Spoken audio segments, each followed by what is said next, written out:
DJ and PK. PK, round one of the Masters in the books. Rory McIlroy, 5 under, tied with Sam Burns for the lead.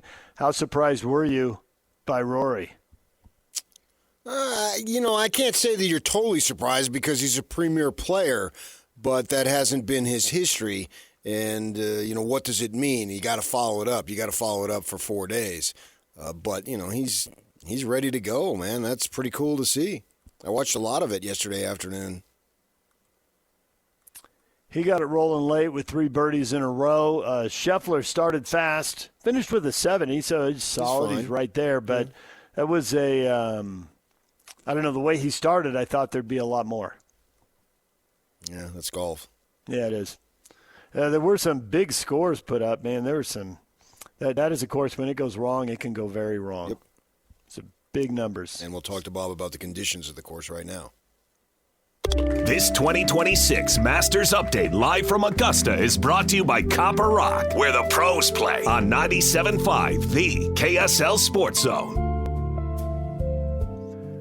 DJ PK, and we are joined by Bob Casper. Bob, good morning. Good morning, boys. How you doing? We're doing well. You were wandering the course, and we are led by television, and they cut to whoever they cut to, so we see some stuff live, and we see some other stuff on tape. What did you see that maybe we didn't get to that you found really interesting? Well, that the course played a little bit easier in the morning yesterday and a lot tougher in the afternoon, and vice versa. It's going to play that way again today.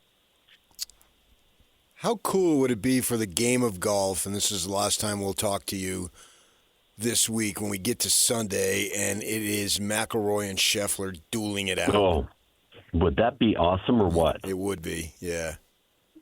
Yeah. That's the thing about golf, okay? Because it's an individual sport, you're playing 72 holes. After 54, whoever could be in the final group with, Sam Burns. And Sam Burns would be a phenomenal champion this week. He's a great player. Unbelievable. But if you were to have McIlroy and Scheffler in the final group, it would be off the charts ratings. Yeah. It would be off the charts viewership. And it would be so cool to see those guys fight it out neck and neck. What would be really cool is if they were tied at 8 under par or 10 under par or whatever. And then it's just mano a mano the whole way. Be really cool. That's what I'm rooting for. Yep. That's what I would root for too. So, yeah. Is Sam Burns just a guy who gets his name up on the leaderboard early? These things happen, or is there something about his game that he's built to stay up there? Well, he's a winner on tour, that's for sure. I think he's won 5 or 6 times on tour.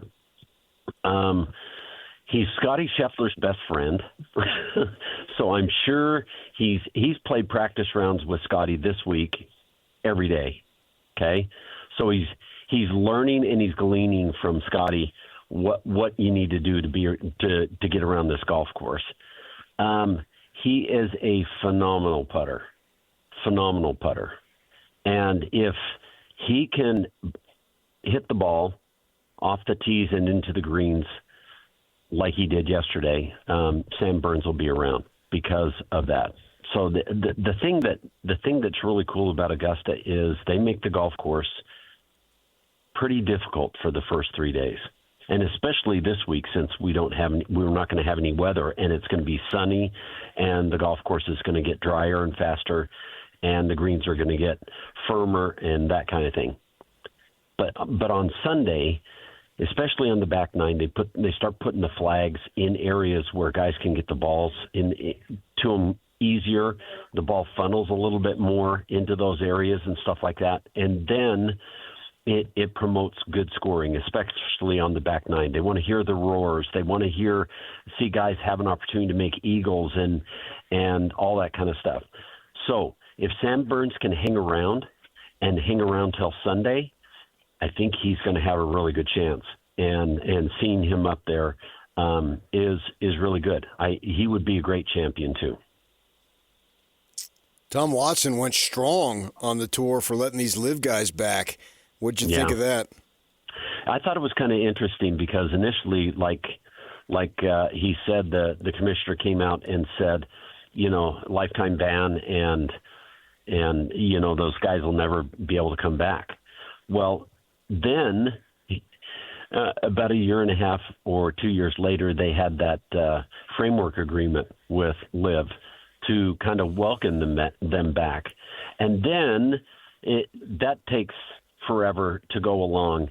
And then now we get a new basic commissioner of the PGA Tour, and the rumblings were that a couple of guys wanted to come back, and so they created this special category for them to be able to come back and pay compensation for what the harm that they had done to the tour. And Brooks Koepka came back, and Patrick Reed looks like he's going to come back. And so they're the only ones that kind of took advantage of it. Bryson had an opportunity to take advantage of it, and that window supposedly is closed now.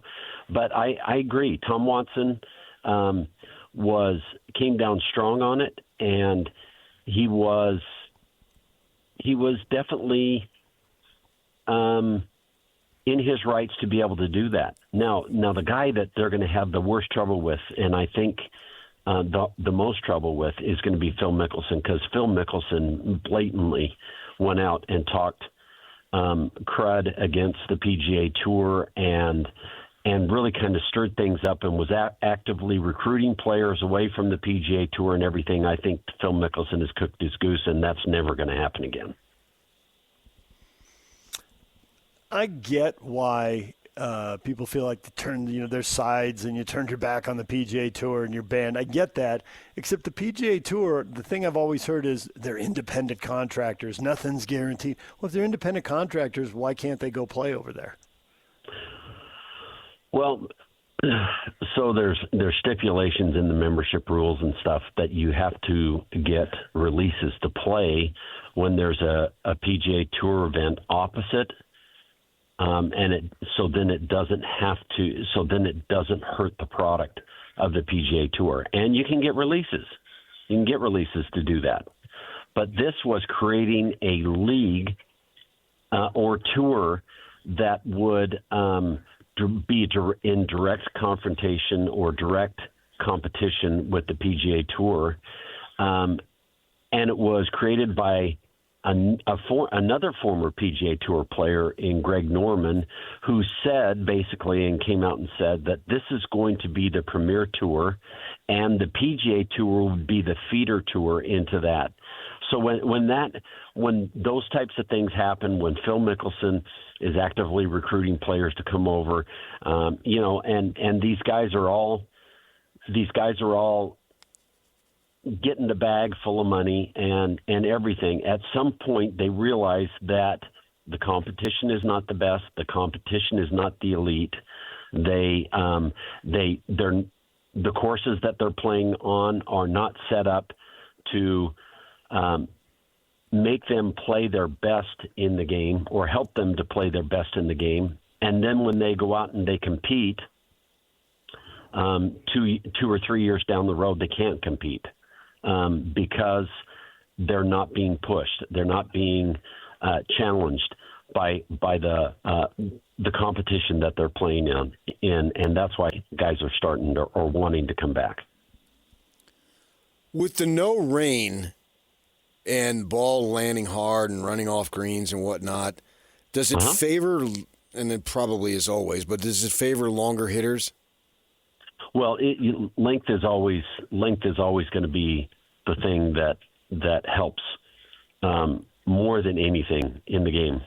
Length is, guys are hitting wedges in instead of 7 irons, right? On holes and these stuff conditions like that. more so. Yep. Yeah. Well, yeah. Part of that is going to do that. I mean, when there was a lot of moisture, the year Mike Weir won, okay, it rained like gangbusters. And because it did that, then the longer hitters weren't able to take advantage of the par fives like they always do. Right. And, Mike was laying up every par 5 and wedging it close and making birdies, and he ended up winning the golf tournament. Well, when it's crispy and it's fast, the longer hitters are able to hit it further. But what will hold them in check is the firmness of the greens and the pin positions. So, as I said earlier, the firmness of the greens and the pin positions, they're going to be tough for the next today and tomorrow. And then it's going to loosen up a little bit for Sunday, and we're going to see a shootout. So, yeah, length is huge, and if you can hit the ball a long ways, it's definitely an advantage. You've been kind enough to bring home some Masters merchandise over the years and spread it around to some of your friends on the Wasatch Front. I just saw a report that the Masters is going to do $70 million in merchandise sales this week. That's correct. They're selling $1 million an hour, and I thought, oh, that's online. And then the story said that's not online. That's all in person. No online. Nope. The only place you can get Masters stuff is here this week. Masters merch. Yep, it's no online sales. There's a secondary market because people come in and get stuff and then turn around and sell it. But the only place you can get Masters merchandise is here this week of the Masters, to the tune of about, like you said, $70 million. So yesterday, we went out to eat with some friends. You know them. And my wife puts on this green sweatshirt, and it has 5 numbers on it, and I'm gonna give you those numbers, and they were small. So the whole thing is green, and then in white, the numbers 30906. You know what that means? 30906. Yes. And I didn't know what it meant. Is that I a have zip no code? idea. Yes, it is Augusta, Georgia zip code, and she went online and bought it. I like that. That is so cool. Wow. 30906. Yeah, so we're out, Yep. and you know Gordon Monson, so we're the 4 of us are out, Yeah. and we're talking golf a little bit because they know we're way into it. My wife's into it too, and Gordon figured it out. You weren't green because of the Masters? Because we started talking golf. Yeah. And is that the zip code? Yeah. Yep. Oh, good for him. He got it. Of course. He's a pretty analytical mind, so yeah, I expected that from him. And I had been with her for about an hour with that sweatshirt on, and it didn't even register to me. That's that good old ASU. Right over the old noggin. Yep. Oh, that's funny. That's pretty good. I like that. How far down the leaderboard is the drop zone where it's just like, you can't come back from that? I don't know if it's 2 over, 4 over. What is it? I would say it's probably pretty close to 2 over par. But the last 6 Masters have been won by, after the first round, the guys in the top 10. So, and you look at this leaderboard, you've got Rory McIlroy, major championship winner; Jason Day, major championship winner; Patrick Reed, major championship winner; Shane Lowry, major championship winner; Xander Schauffele, Justin Rose, Scotty Scheffler, major championship winners. There's Gary Woodland, tied for 10th, major championship winner. So when you look at the guys that are at the top of the leaderboard right now, within the top 10, and there's what, about 16 or 18 players, I would think that you got to be pretty certain that the winner's going to come from that top 10 right now. Yeah. And so if McIlroy gets it done, does he solidify himself as the greatest of his era?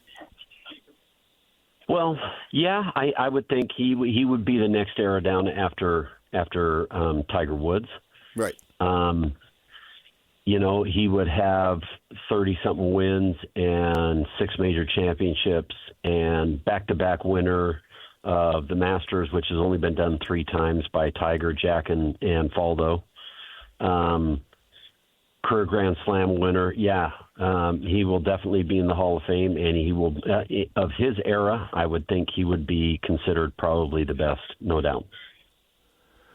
Bob Casper joining us from Augusta, Georgia. He and Brian have Real Golf Radio. Real Golf Radio brought to you by Mountain America Credit Union, Mountainland Supply, Black Desert Resort, Hoops Vision, and you win a golf.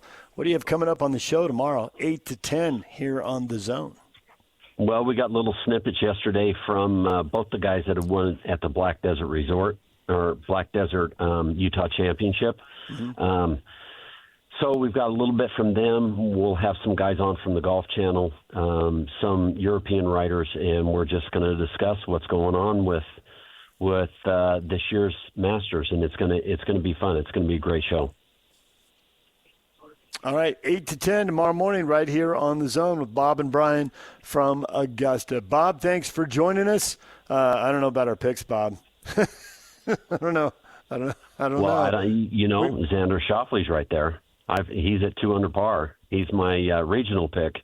Yeah. How about that John Rahm yesterday? Boy, he didn't play very good. No, there was a thing there where they're saying that Fred Couples, before he blew up, was playing better than all the live guys. Well, the lowest guy is Sergio, who has won here before, and he's at even par. Everybody else is over par. Yeah. And that's what I was trying to say when we talked about the scale of competition with live as compared to the scale of competition with the DP World Tour and the PGA Tour. Oh, I think it's undeniable. Yeah, and as much as the competition, how difficult are their courses? Because when I do watch either highlights or whatever, it's like, well, I don't know how fast these greens are. I don't know, I don't know. Yep, exactly. The live and the interesting thing is, you can take a thing from college football or professional football or whatever. When a coach gets fired, he's got his certain amount of recruits, and if they play well the next year, well, everybody says, well, that's only because he had his guys. He had the guys on his team that stuck around from the former coach. Right. Well, it's kind of like the same thing. Brooks won the PGA Championship, but he had been playing on the PGA Tour the year before, and Bryson won the U.S. Open. He had been playing on the PGA Tour, honing his skills on the PGA Tour, the last year and a half prior to. Now that we've gone 3 or 4 years, now's when you're starting to see the drop off. Yeah. All right, Bob, we appreciate it. Going out there, watch some golf, enjoy the Masters. Don't get caught in those long lines selling. Maybe the lines aren't that long though. You got to move that line through if you're going to sell like $1 million an hour. It's got to. Oh, I know. It's pretty crazy. Yeah. They're swiping cards like mad. Thanks, Bob. All right, guys. Take care. All right, there's Bob Casper. Bob and Brian will be on all day on all the shows today, and you'll hear them tomorrow morning from 8 to 10. David Locke, radio voice of the Utah Jazz, joins us next. The morning of the season home finale. David's next. Stay with us. This episode is brought to you by Progressive Insurance. Do you ever think about switching insurance companies to see if you could save some cash? Progressive makes it easy. Just drop in some details about yourself and see if you're eligible to save money when you bundle your home and auto policies. The process only takes minutes, and it could mean hundreds more in your pocket. Visit Progressive.com after this episode to see if you could save. Progressive Casualty Insurance Company and Affiliates. Potential savings will vary. Not available in all states. DJ PK, and we're joined once again by the radio voice of the Utah Jazz, David Locke. David, good morning. Good morning, David. Good morning, Patrick. Two of the greats of all time. Once again, a complete honor. Spend time with you on a Friday. It completes my week. It completes me as a human. It makes me feel better about myself that I'm willing to sacrifice for two crazy fools.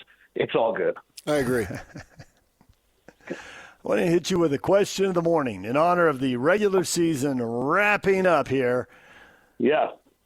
Do the Jazz really have the best fans in the NBA?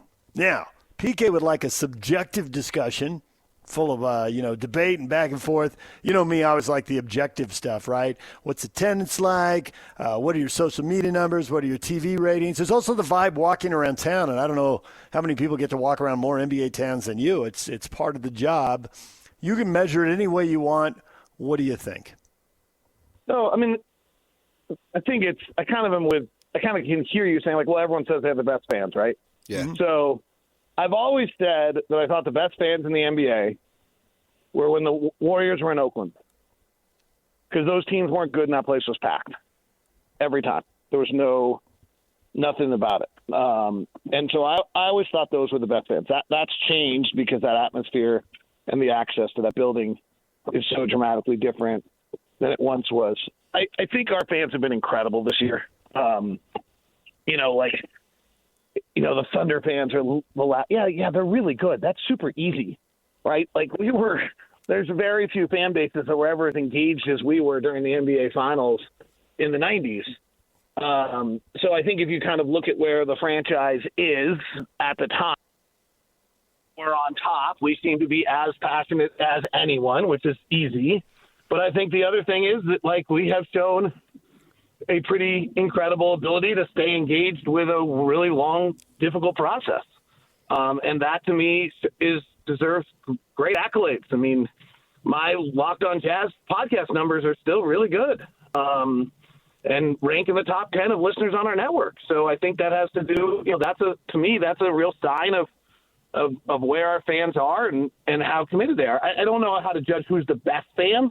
I also think we have to be careful a little bit with this, and this is where I think Jazz fans are particularly good, and it is a part of our culture in a way differently than a lot of other cities or on par with other cities, is actually the amount of fans that ever get into an arena to watch a team is pretty small, right? So, if you actually go to, most Jazz fans who really care about the team, a lot of them just don't ever get inside an arena. They either live too far away, their lives don't allow it, they can't afford it, whatever it might be. And so I sometimes think we have to be really careful about who we're talking about in regards to this fan. And that's why a little bit I know I referenced it, and it almost sounds self-promotion, but the podcast numbers to me are interesting. That's free. And, your listen numbers would be interesting to me. And mine's only on the Jazz. So it's free. It's available. You can go get it. And if you're a fan and you're going to listen to a daily 30-minute podcast, you got to be a really big fan. And unlike your show where someone's tuning in because you guys are just two of the greatest personalities in the whole world, they have to listen to me. So that's way different. They have to really like the team. So I just think that in that sense, I do think that we're a part of the culture and that our community is more engaged in the sport and the team than probably most other communities. And the franchise has now been around long enough that it's been passed generation to generation. So, sorry, super long answer. Wasn't ready for it. Kind of had to think it through. If I were to answer the question, I think it has to do with, are you a part of the culture? Predominant team in the culture, right? So, in Pittsburgh, the Steelers are always going to be better fans than the Pirates because it's part of their culture even more so. I don't know why I use that reference, but I was trying to find non-NBA city. Then I think you really have to talk about the fans that aren't in the arena every night. And then I do think you have to talk about the atmosphere in the arena. We're A-plussing all of those across the board. Did you find those numbers spiked at the time of the Jaren Jackson trade? Yeah, they went nuts. Yeah. I mean, there was definitely, my audience doubled. Yeah, and I think that's, I had some of the more interesting messages I've had recently is fans have actually said when they're talking about all the tanking stuff, they're like, I actually find this more entertaining than if we were playing to be 36 and 46 so we could have an 8% chance. I thought that was an interesting perspective. It's so clear what's going on. They actually, I can almost get into it. I just get it. It's so obvious, which is a weird concept to where the league's trying to take this. And I think that fans understand what we're doing, where we are, and the Jaren Jackson trade gave us light at the end of the tunnel. Right. I did a little bit. I did an ask. My Friday show is questions from listeners, and is this year a success? And I was kind of doing the answer, and it's a raging success. But really, the key to the whole thing is that at one point along the way, we suddenly had an exit door, right? It'd be one thing if Keontae had his breakout year, and Lowry proved that he was a top 30 player again, and Ace seems to be all that, we would have called and we still had our draft pick. Those 4 things were the 4 goals when the season started. All 4 of them have happened.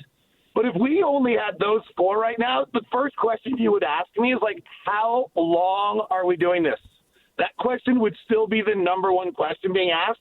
And the fact that that question disappeared in February or January, whenever it was, when we were in Atlanta. February, like, that changed everything. Right. The fact that that question went away changed everything. But if we had those 4 successes, the goals coming into the season were, number 1, keep the pick. Number 2, can Lowry reemerge as a top 30 player? If not, you have to make a big decision on Lowry. 3, can any of the young players pop? Keontae popped. And then coupled with Lowry, now you knew you could move forward. And then 4 is Ace Bailey, all that. And I think by the end of the season, it's pretty clear Ace Bailey's all that. So those are all great. But, boy, without Jaren, you're asking me, like, how many wins we're going to get next year. And I'm at, like, well, we'll see what they do in the offseason. And, I don't know. Like, yeah. Right? Crap. It's going to be 30. Like, that's the answer to the question. Yeah. PK asked me what the odds were that the Jazz could win 50 games. Taking 50 wins as a number of, like, that's a pretty good season in the NBA. They're going to be 9 of the 30 teams are going to win 50 games this year. That's 30%. And it's usually somewhere between a quarter and a third of the league, and this year falls right in that range. Anticipating a good draft pick, and we don't know what's going to happen there, and anticipating that they're going to, one way or another, add 1 or 2 veteran ball-handling, shooting guards around the perimeter, I think there's a 70% chance they get to 50. He demanded I put a number on it, and that was the number that came to me. When you hear that number, go Goldilocks. Too high, too low, just right. What do you think? So, few points of clarification. The rookie will not help us win games. They never do. Like, other than Con Knipple this year. Like, they do not help you win games. Rookies do not help you win games. So, like, let's just make sure that will be somebody who will eat minutes, and that'll be important, but they won't be good minutes. I don't care if it's AJ or who it is. That's just the reality. But they could lose you games, right? If it's someone who's good enough to demand playing time. So you got to factor that in. Yes. So that's my against 50. That was my number 1 against 50. We're going to have to play this kid, and he's not going to help us win games. Number 2. So here, now let me switch. Why we're going to win 50. I think it'll be very difficult to get to the rim against us, which is kind of becoming a key thing in the NBA defensively. I think we'll be able to rebound amazingly, and that's actually one of the most key things in the NBA is the shot profile of all teams have equaled out. I think we'll be able to shoot well enough, but we're not a good shooting team. We'll have to get better shooting, and I think we have a lot of talent, and we'll always have people who can score on the floor. So I think that's a 50-win team. Here's the one thing why I'm concerned we're not going to be able to do that. I watched that Denver-San Antonio game, and I don't know if you guys got a chance to watch that game. I think it was on Amazon Prime or Peacock. I think it was on Amazon Prime. That was incredible. Maybe the best regular season game of the year, or at least one of the top 5 or 10. Our guys have not played in a game like that in 4 years. Yeah. Keontae George has never played in a game like that in his life. And Lowry's never played in a game in his life in a game like that when he's been in this role. He's done it as a fringe player for Cleveland, kind of. He didn't do it ever in Chicago. Our guys have never played in that game. And we're going to lose 3 or 4 games next year because they've never played in that game. And that'll take you from 52 to 48. Then your percentage is lower than 70? Yep. Okay. Understood. But I think, I get it. I look at the roster, and just on that, I'm guessing that every single one of my, numeric projections when I do it in the offseason will pump this team up to 52, 55. But I just think there's some reality of that you still have a young player who's going to hurt you in how they play. Like, if Ace Bailey had played 30 minutes on a good team, he would have lost a lot of games this year. Not a lot, but, 3 or 4. Yeah, and I think we're going to lose 3 or 4 games next year because of the fact that we still do a lot of – this has been probably emotionally trying, and particularly for the coaching staff and everyone involved. But this has been the easiest basketball you could ever play. Like, how great is this? You go out, you hoop, and no one cares. Truly, no one really cares if you win or lose. And, you know, you miss a shot on the wing, you thought you got fouled, you come across, you swipe the hell out of the guy going back the other way because you're pissed, and it cost your team 2 points. No one's yelling at you for that right now. It's stupid, but no one's yelling at you about it right now. You do that in the 94-94 game against the Houston Rockets with 7 minutes left in the fourth quarter, you just lost your team the game. Yeah, I got you. I wanted to hit you So up. we're going to Let me hit. we'll have to lose a few games before we realize that. Let me hit you up on this starting to leak out on possible solutions to the lottery and all that, you know, the incentivizing losing. I would like to see a potential overhaul of everything because if you look at it, sure, there's incentivizing for losing, but there's also, I could argue, incentivizing, if that's such a word, decentivizing, I guess, for winning because they don't want you to win too much. Because, like Oklahoma City, well, they're going to have to get rid of their guys. And we're hearing it. DJ talks about it. The Jazz can't pay everybody. Well, why the crap not? Why don't we incentivize winning? Why do we have to have 1 apron, 2 apron, repeater tax, this and that? That de-incentivizes winning, too. Shouldn't we be looking at all of it rather than one thing? Interesting. I mean, the reason for the aprons is because the Ballmer of the world, they just were concerned, and Joe Lacob in San Francisco were just going to outspend everyone. And then you have the Dodgers. And I don't think they wanted that. I don't know if that's actually bad for the league. From like the league's heyday was when you had Lakers, Celtics, and Bulls, Jazz, and Right. you knew what the finals were going to be. That actually was really good for the league. Not bad. But this is actually a little bit side note. Like, I'm super frustrated with Adam Silver because he just blows in the wind and acquiesces to all the blowhard media talk show host people like us. Like, he literally does. Like, I've never heard anyone listen to us more. What he should have gotten up on that press conference and said is, we've had 7 different champions in 7 years. Detroit 2 years ago won 25 games. They're now number 1 in the East. Houston went through a rebuilding process. They're now number 4 in the West. Oklahoma City went through it 3 years ago, and they've won a title. San Antonio went through it. They're winning, in 60 games, and they are one of the best. We are the only sport in the world right now where you can really turn your favors in a span of 24 months. It's the only one. Major League Baseball, like, the A's aren't turning this thing around anytime soon. The Giants are stuck behind the Dodgers. We're going to suck forever. We got no chance. Football, maybe. If you get really lucky and get that Caleb Williams quarterback, maybe Chicago's going to turn this around. We'll see. But it's pretty hard. And if you don't get one of those quarterbacks, you're just kind of forever like the New Orleans Saints, going to just trade out everyone in the world until you get Drew Brees. And then, so I think the narrative was dictated by a bunch of blowhard talk show hosts and media writers. And yes, we have a tanking problem, but Adam Silver's complete lack of a backbone and changing the narrative of what's positive about this league is a huge part of this problem right now, in my opinion. And he's done this 3 years in a row where he just blows in the wind to everyone's complaints. TV ratings, this and that, 65-game rule. What a stupid freaking rule. But, and it's having no impact other than it's going to destroy a bunch of franchises because someone's going to win third-team NBA who's about the 40th best player in the NBA, and they're going to end up getting a max contract out of it. It's so bad. Unintended consequences that you didn't think about are just absurd. I thought the answer, my friend, was blowing in the wind. Thank you. Thank you, Bob. I think this is a mistake, the road they're going down, because by flattening the odds even more, they're going to give more teams an incentive. We think the Jazz are out of the tank, but if they change the rules so that it's 18 teams with a shot, somebody, I don't know who it'll be, but somebody is going to be straddling 5th and 6th in the West and think, well, we actually match up with 3 a little better than 4, and it gives us a shot at the lottery too. Let's do it. So I'd be really careful about that. I think a lot of this tanking is happening because they made it so hard to rebuild through free agency and trades. Yes. How do they loosen the rule on trades? Because with trades, you can get better really quickly, and people don't really want to go through 4 years of missing out on the playoffs. So could they make the draft less important by making trades easier to make? Yes, thank you. Yes, you're so freaking smart, David James. The issue is really simple.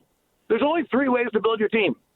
Free agency, which is virtually dead, trades, and draft. And trades are too hard to make when it's the only other option. So you have to go through the draft. And then you get a bunch of draft picks and you trade them. You do what Utah did. You do what Oklahoma City did with Alex Cruz and Isaiah Hartenstein once they got their main pieces around it. You do what Houston did for Kevin Durant. You do what Washington's done for Anthony Davis and Trae Young. You compile enough pieces and enough cap space, and then you trade for these players. That's the new model of how you rebuild. That's literally the answer. Because if you actually go back and look at all these teams, and this is important for us, if you look at Oklahoma City's last tanking team 3 years ago, they only have 4 players left on that roster. If you look at Detroit's team 2 years ago, they only have 4 players left on that roster. If you look at Houston's team from 3 years ago, they only have 4 players left on that roster. If you look at Cleveland and Minnesota, who made the big trades for Donovan and Rudy, they only have 3 players left on those rosters. That's how you do this. You make those trades, you make those moves, and then you start rebuilding your roster around it. That's the model. So, yes, you are correct, David. That would be better. Here's the other one on this new tank. Maybe it would make tomorrow better or tonight better. Tonight's absurd, right? There's 20 players on the injured list. But on the other end, like, if you're out of it, why wouldn't you really be playing your player on the 81st game of the year? Like, it's kind of risky. It's not worth it. So that's going to be an issue forever. The second thing is maybe the 81st game, maybe some of this March, April basketball, which has been pretty grotesque, will get better. But if I'm a franchise and I don't have a chance to win it and I'm building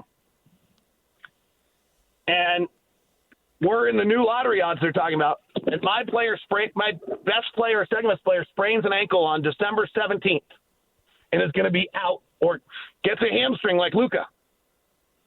And we're not really competing for a championship. Luka's probably a bad example, but whatever.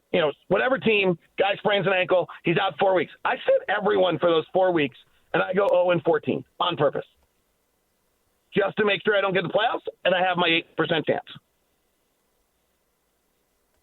The slides in the middle of the season to intentionally not make the playoffs by teams that don't have a chance to win the championship because the lottery odds are even is going to be obscene.